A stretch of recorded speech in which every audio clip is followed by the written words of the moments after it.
Welcome and good morning, everybody. My name is Julie McDonough, and I'm your co-host for the Good Leadership Breakfast. And now I get to introduce my co-host this morning. He is the creator of this, the Good Leadership Breakfast. He's an author, a blogger, an executive coach, and the CEO of Good Leadership Enterprises. Please welcome Paul Bach.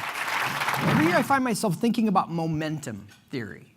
It just seems like everything in the Midwest or the bold North just sort of takes a new pace as the springtime comes.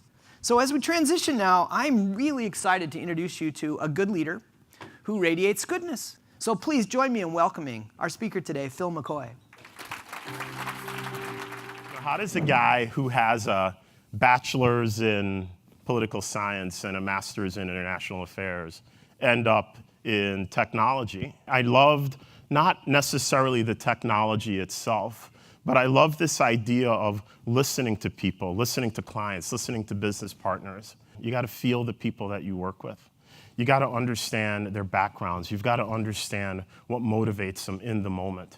When I was at Target, I led the program to get our digital platforms off of Amazon. And one of the things that I did was I installed what was called the countdown clock, where I essentially installed this massive digital clock on our floor that counted down to when our contract with Amazon was going to end and when we needed to be live. And some of my peers came up to me and said, "That's the meanest thing you could have done." And I actually think it was the exact opposite. In that moment, I realized you can do something really hard, but if you have singular focus on a goal, if you have the right camaraderie and the right support for your teams, especially a global team here in the US and in India, you can accomplish great things. Okay, we were very generous today, so thank you so much for that.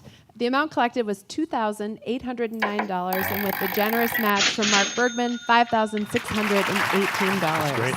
So, can we count on you to radiate goodness today? Yes. Thank you very much. We'll see you in August.